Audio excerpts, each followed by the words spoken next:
Singing the blues. America's beginnings in music can be traced back to the blues. Barroom singers in the South, gospel choirs, rock and roll, pop styles and early jazz all have their roots in blues music. The blues started in Mississippi after the Civil War.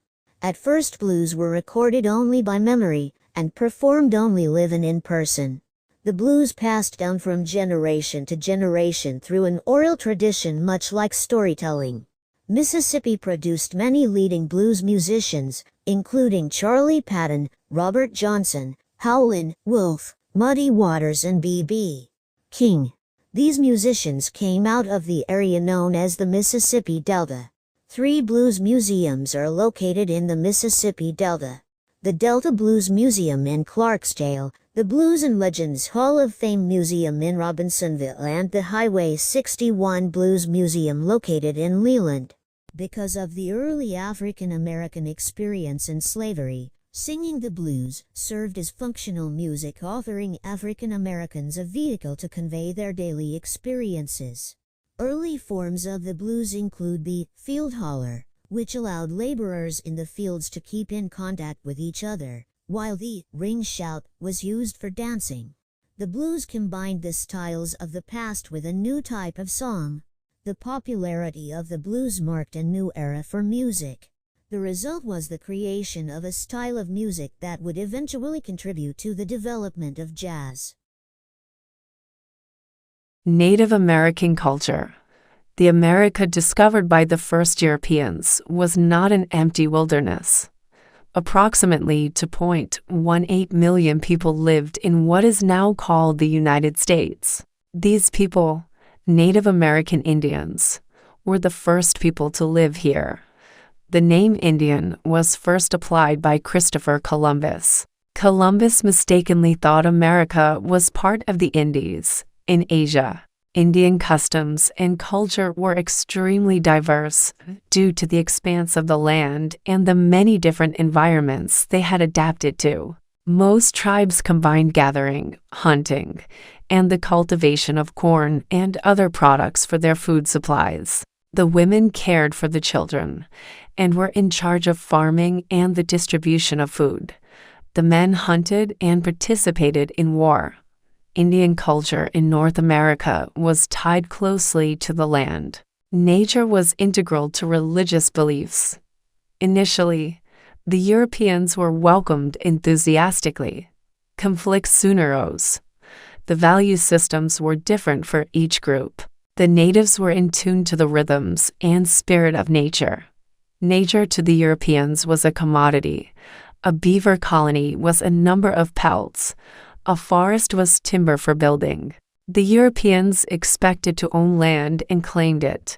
The Indians, on the other hand, were considered by the Europeans as nomadic with no interest in land ownership.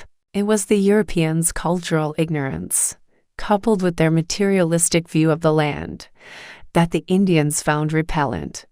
The conflicts and wars continued until the end of the 19th century. On June 2, 1924, Congress granted citizenship to all Native Americans born in the U.S. The right to vote was governed by state law. In some states, Native American Indians were prohibited from voting until 1948. Many Native Americans are politically and socially active, holding fast to the ancient values of their ancestors. Prayers for peace, respect for the environment, and love for all things living is a legacy that remains today. African heritage. Unlike other immigrants, many Africans came to North America against their will. They were caught up in a brutal system of human exploitation, the transatlantic slave trade. African Americans waged a centuries-long battle for dignity, freedom, and for full involvement in American society. Their participation transformed the United States and shaped the world we live in today. Our customs and daily practices have been influenced or remade by the efforts of African American workers, artists, activists, organizers, and thinkers. More than 35 million Americans claim African ancestry. The number of African immigrants to the U.S. increases every year. Explorers and colonists, when Africans first came to the Americas, they came of their own free will. They arrived at the same time in history as the first Europeans. During the 16th century, African adventurers participated in the Age of Exploration. In the early 1500s, Africans explored Ecuador, Mexico, and Peru. The African explorer Estevanico helped the Coronado expedition open up what is now the southwestern United States. During the 300 years of the transatlantic slave trade, approximately 20 million Africans were transported to the Americas as slaves. Of these, more than 400,000 were sent to the 13 British colonies and, later, the United States. We may never know a precise number, but current estimates report that more than 1 million Africans died on the journey.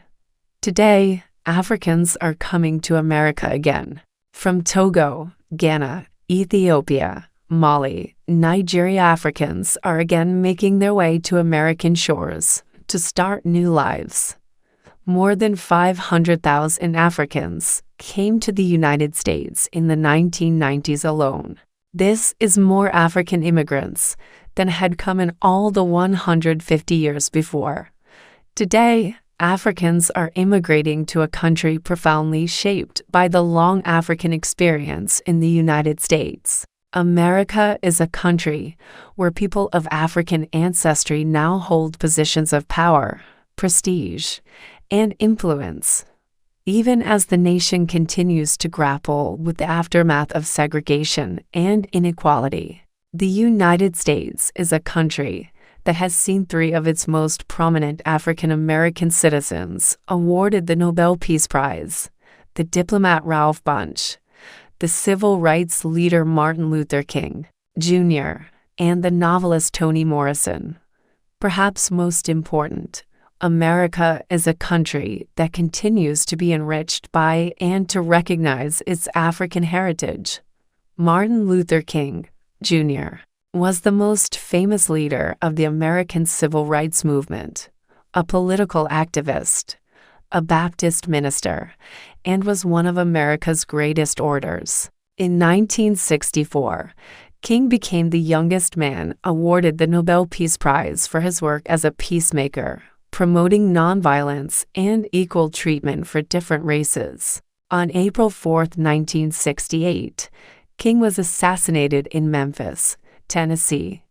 In 1977, he was posthumously awarded the Presidential Medal of Freedom by Jimmy Carter. In 1986, Martin Luther King Day was established as a United States holiday. Martin Luther King is one of only 3 persons to receive this distinction, including Abraham Lincoln and George Washington, and of these persons, the only one not a U.S. president, indicating his extraordinary position in American history.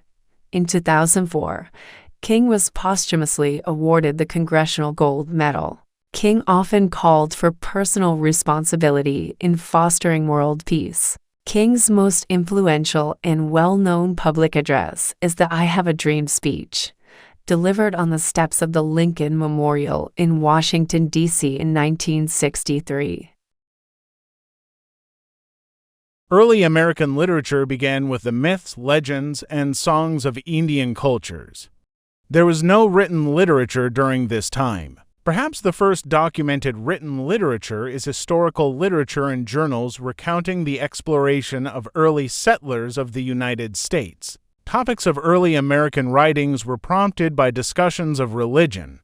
John Winthrop wrote a journal discussing the religious foundations of the Massachusetts Bay Colony. The War of 1812 prompted an increasing desire to produce unique American work. From this emerged a number of key literary figures, including Edgar Allan Poe, Washington Irving, and James Fenimore Cooper. In 1836, Ralph Waldo Emerson published a shocking nonfiction work called Nature. In it, he claimed it was possible to do away with organized religion and reach a spiritual state by studying and responding to the natural world.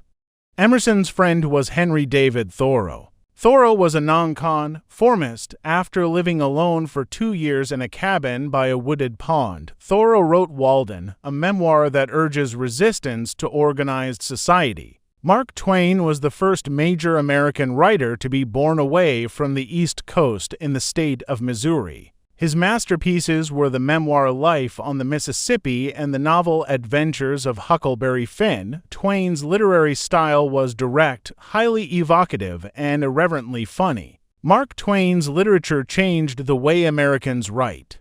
John Steinbeck was born in Salinas, California, which set the scene for many of his stories. Steinbeck wrote about poor, working-class people and their struggle to lead a decent life. The Grapes of Wrath, considered his masterpiece, is a novel that tells the story of a family's journey to California. At universities across the United States, students entering a class in American literature will find that their studies will include books that are stunningly diverse. Future American writers will write of a new experience. New American literature will chronicle the experiences of different ethnic groups and immigrants that make up the United States. Recuerda, suscribirte al canal y darle like al video. Y recuerda que es fácil aprender inglés, es fácil hablarlo, es lo más fácil que puedes aprender si sigues viendo estos videos.